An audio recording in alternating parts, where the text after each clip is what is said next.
안녕하세요. 네, 정현석 변호사입니다. 오늘은 가족법 강의하는 날이고요. 그래도 지금 뭐 7월에 혹은 뭐 누군가는 뭐 9월, 뭐 8월 이럴 때 가족법 기본 강의 들으려고 이제 앉아 계시면은 나중에 가족법 때문에 고민은 안 하시겠죠. 그래도 뭐 고민이 남을 수는 있지만은 이 기본 강의를 안 듣고 가게 되면은 제가 파이널 강의를 이제 하루에 2회 정도로 해서 이제 끝내는 프로그램이 있긴 한데 이제 그것만 듣게 되기 때문에 그럼 이제 좀 불안한 상태로 들어가는 거죠.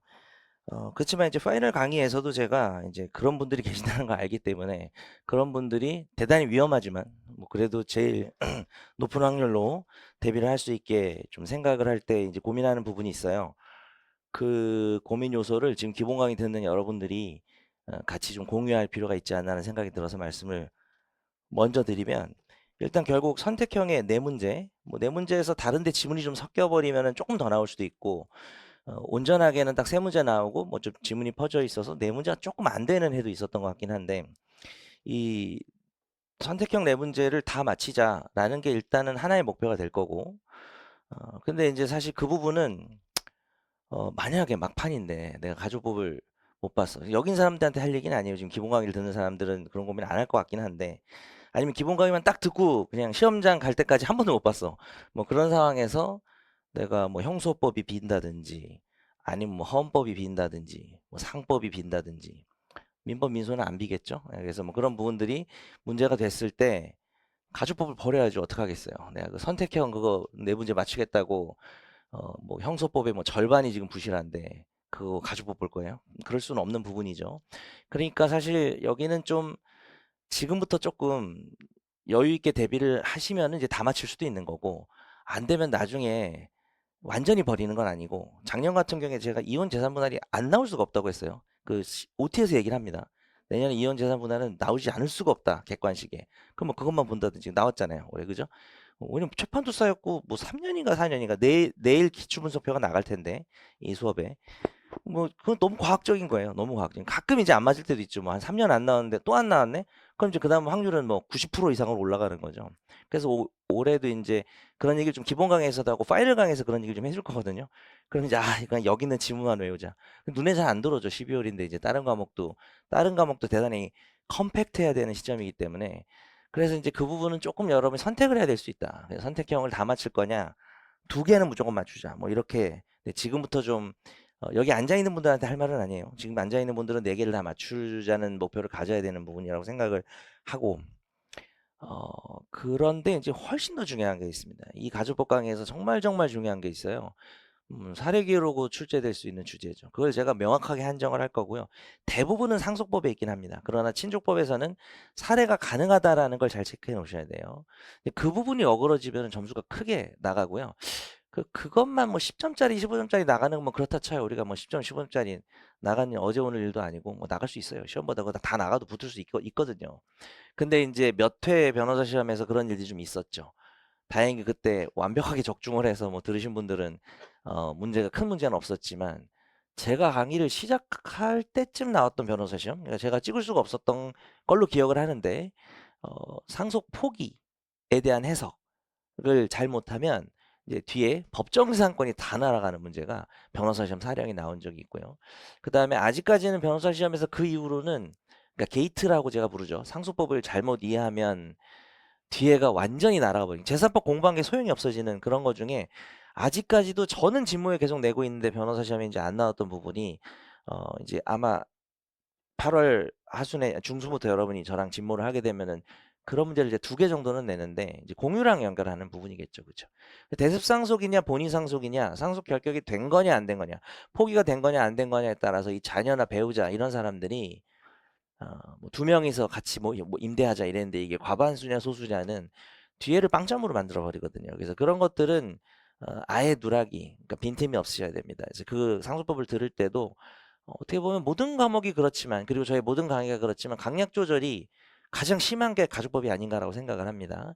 그래서 뭐 친족법 판례들 보다가 나올 수도 있고 근데 안 나올 확률도 높을 것 같은 경우도 키워드는 읽어준단 말이에요. 그럼 동그라미만 쳐놓는 거예요. 그리고 그런 것들을 이제 나중에 한 번 정도만 더 읽는 걸로 충분한 그런 아니면 뭐 좀 짧게 얘기해야 되나? 너무 바쁘면 안 읽을 수도 있는 뭐 그런 것들을 다 듣지 못해서 제가 좀 짧게 얘기해서 그래서 뭐 그런 정말 하바리 같은 그런 판례들부터 너무나 정말 우리가 절대 지켜 뭐 이런 판례들이 섞여 있기 때문에 아무 생각 없이 수업을 들으면 안 됩니다. 저는 분명히 이걸 수업 시간에 말씀드리고 제가 얘기한 과학적인 확률로 그대로 항상 나왔기 때문에 그러나 이제 우리가 확률만 믿고 너무 중요한 것만 보고 나머지는 안 보겠다 할 수는 없는 거니까 그렇게 구성이 될 것 같습니다. 그리고 마지막에 지금 이야기한 거와 관련해서는 이제 지금은 자료가 하나 나갔죠. 이제 1교시 끝나고 2교는 이제 변호사 시험 정리한 거예요. 그리고 이게 이제 좀 조금씩 드리려고 합니다. 그리고 핵심 지문이라고 나가는데 이제 이름은 핵심 지문인데 뭔지 알겠죠? 그게 한 60페이지, 5, 60페이지. 얘가 몇 페이지였더라? 죄송합니다. 얘가 한 30페이지? 100페이지가 안 될 겁니다. 뭐 아무리 해봐야 100페이지 정도인데 글씨가 뭐 엄청 작진 않죠. 이건 2단 편집이지만 그건 또 1단 편집이에요.